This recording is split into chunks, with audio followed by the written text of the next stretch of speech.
Hey everyone, it's Richie. I hope you guys are all doing well. I've been playing Springtrap on the PTB for a couple of days now, and I think I have enough playtime on the killer now to give my final thoughts on him. This video is going to be going over the changes that I personally would make to his kit before he hits live servers over on June 17th. I think he has some real issues to address here, and even though this is one of DBD's best PTBs if you ask me, there's definitely some problems here, so I want to go over them. This video is only going to be going over strictly just gameplay mechanics. I'm not going to be talking about any other aspect of his kit. The first couple of problems that I have, or really the majority of problems that I have, are going to be when it comes to playing as Springtrap. I think there are a number of problems that need to be addressed, so let's talk about it. The first thing I want to talk about is the Axe Aura. The Axe Aura at the moment seems like it serves pretty much no purpose. It gives you killer instinct on any survivor that might walk through it, but this isn't super useful. You can't just leave it at a hook to know when someone's rescuing because the Axe Aura only lasts 15 seconds, and leaving your axe in the middle of a loop isn't particularly good either, since having a projectile mid-chase is way more valuable than getting killer instinct on someone for a couple of seconds. So yeah, I just feel like when it comes to base kit at least, the Axe Aura just feels pretty useless, and that leads us to our second problem, being Foxy's Hook. Foxy's Hook is a problematic add-on. Not because it's broken or anything like that, but because it feels way too necessary. Foxy's Hook is an add-on that gives you 10% haste for 6 seconds when you walk through the axe's area of effect when it becomes embedded in the environment. This add-on actually gives the axe AoE a sort of purpose, and I don't think it's broken either because it works like clown bottles. The survivors can also enter the AoE and get the haste themselves, so you gotta be smart about how you use it. Once you use Foxy's Hook for the first time, at least in my experience, you just can't go back. You don't want to go back. The add-on is just too good, and it gives the AoE a good solid purpose. So the add-on is just problematic simply because it's too good, and I wouldn't really want to play this killer without that add-on like literally ever. So the solution, honestly, make Foxy's Hook base kit. I'm sure I'm probably going to get some backlash to this since I've seen a lot of people bitching about this add-on and how it's broken, but as it stands right now, the Axe Aura AoE is literally useless without that add-on and serves no purpose. And again, I don't even think Foxy's Hook is broken. I think it's just a good add-on. So yeah, rework Foxy's Hook into something else entirely and just make this old effect base kit. Springtrap no longer has a mandatory item because it's part of his base kit, and now the Axe Aura actually has a purpose. The next things I want to talk about is related to Springtrap's ability to grab survivors. There are two scenarios in which you can currently grab survivors in the game. If a survivor has an axe embedded into them, you can grab them, straight up put them into the dying state, and skip the whole pickup animation, which saves you a little bit of time. The second way you can pick someone up is if they are using a linked security door to the one that you are using, so you catch them in the office and then you just grab them. For some reason, Springtrap does not have blind immunity on either of these two grabs, meaning that while you're animation locked, a survivor can just walk up to you and get a free flashlight save, and there's not really anything you can do about it. This is especially baffling to me when killers like Wesker, for example, have complete and total blind immunity when catching someone with his power, so I really don't see why Springtrap shouldn't get the same treatment. It should apply here as well. By far the biggest issue I have with Springtrap's kit though, as it stands right now from a mechanical standpoint, is 100% the doors though. The biggest issues with the doors is that they are simply too RNG reliant. There's a huge element of randomness attached to them, and that is something that I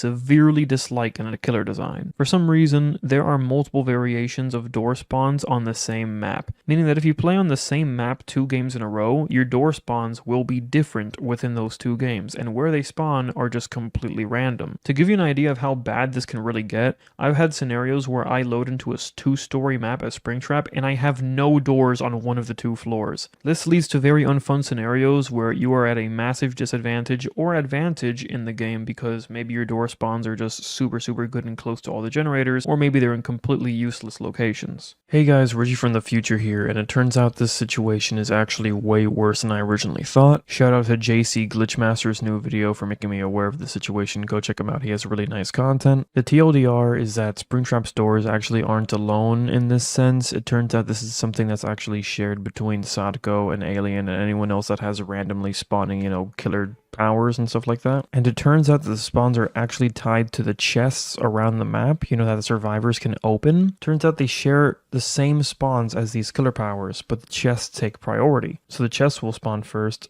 and then the killer related items. What this means is that you can really get screwed over on certain maps where a chest, for example, is guaranteed to spawn right next to main gen, so it's impossible for you to get your door or TV or tunnel or whatever next to main gen. This also means that any offering that spawns more chests in the trial, like the coins that the survivors can use, for example, is also especially horrible for you, since just adding even one more extra chest can permanently screw over your entire power and make your door spawns or tunnel spawns or TV spawns complete dog shit, kind of just depriving you of a killer power, to be honest. The only counterplay that killer has to this is to use the cut coin offering, which actually decreases the amount of chests in the trial by 1, which improves your spawns on these and actually makes them spawn next to gens as they should. And as if all of this wasn't enough, Behavior has actually recently made this even worse on the PTB by making the coin offering secret. So now you don't even know if the survivors are using it until you load into the game and realize that you're completely and totally screwed. I didn't even know that these killer powers were tied to chest spawns in the first place. Yeah, this needs to be changed immediately. I have no idea why it's even tied to this chest system. This needs to be like a completely and totally separate spawn system. As I mentioned, I absolutely hate any sort of RNG aspect to a killer's kit, and this is no exception. Tying it to chest spawns and giving the chest priority is a surefire way to make your killer power just very inconsistent and suck ass. It's incredibly insane to me that on the same PTB that they decided to make this issue worse, they're also introducing a brand new killer that's affected by the issue, and said killer is the biggest hyped license of all time for the game. What the hell were these guys thinking? In the comment section, I'll be linking a forum post on the Behavior forums, also made by JC, I'm pretty sure, which addresses the issue and campaigns for it to be completely changed or, you know, fixed in some shape, way, or form. And apparently the last time this was brought up, Behavior responded with, "It's not a bug." Yeah, that's literally all they said, and then they ghosted the entire thread. Insane. So this time, they've decided to not report it as a bug, and instead just say, "Hey, your game design is fucking horse shit." Please be civil, but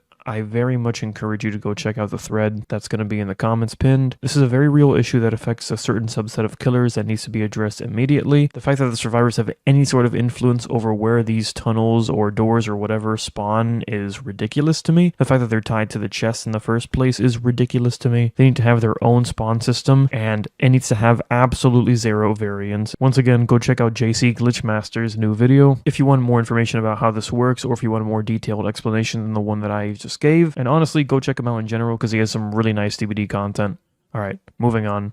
Finally, I want to talk about the fact that the security doors are way more complex than they need to be. So when you travel from one door to another door, those two doors become linked, but only one way. To link them both ways, you have to travel through the same door to the one that you came from in the first place. So essentially, you have to link the doors manually. And the way you catch a survivor is if you are traveling through a door that is linked to the same door that that survivor is traveling from. I bet you don't get it even after I just explained it to you. The way I thought Springtrap's power worked the first time I saw him is that if anyone was using any door to fast travel while you were in the security office, you would catch them. But apparently that's not how it works. You need to be using a door that's linked to the door that the survivor is using. This just sounds unnecessarily complex and only makes it way harder to punish survivors for using fast travel, which they definitely should face punishment for because it's something that's very strong. I would like to see this get changed. I don't really think there's a reason to have to link these doors other than the very, very bad Portal Hatchet add-on, which honestly needs a complete rework anyway. I don't see Behavior taking this drastic of an approach, but if it was up to me, I would honestly just completely rework the Portal Hatchet add-on because it really, really sucks. I would remove door linking from the game entirely, and I would make it so that whenever you're inside the security office in the middle of fast travel, if any survivor is using any door on the map to fast travel, you catch them. Meaning that traveling through these security doors is only really safe if you're in the middle of a chase, which is how it should be. That about wraps up all of my proposed changes when it comes to playing as Springtrap, but there still is one big change that I think needs to be made when it comes to playing against him. And that is the fact that right now, there is literally zero reason to use the cameras. You have zero incentive as a survivor to use the cameras. It's just not worth it. You would much rather spend any time on the cameras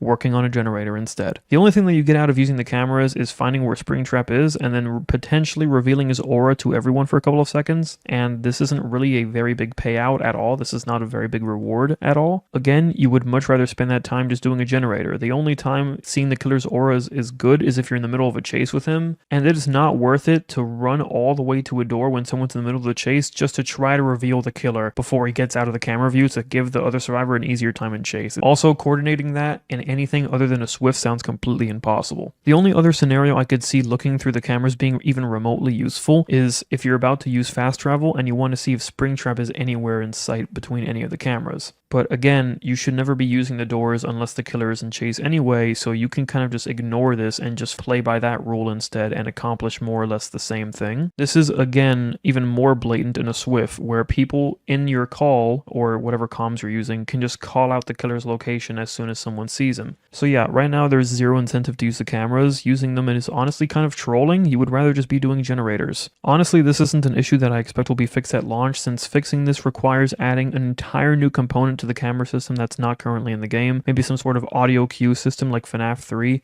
I don't know, but they need to add some sort of entirely new mechanic to the cameras, because right now they're just not worth using, and the only reason that they exist is simply for novelty. And yeah, I think that's about it. Overall, I think this is the cleanest PTB that the game has had for a while. Unfortunately, Springtrap Power, in my opinion, doesn't really introduce anything new to the game, and seems to just be a mishmash of elements that we've already seen in other killers before, but it is what it is. I would have approached the power very differently, but again, this is not a video talking about how I would have done Springtrap. I already got a video on that, so if you gotta watch it, go ahead. Regardless of how I feel about the direction taken with his kit, I do think that he's quite fun to play, even though the kit is not what I hoped it would be. I am probably going to pick him up when he drops on June 17th, and I hope that some of these changes in this video, if not all of them, can be made. That's going to be it from me though, guys. Let me know what you guys think about Springtrap. Are there any changes you would make to his gameplay? Thanks for watching, and I'll see you guys around. Take care.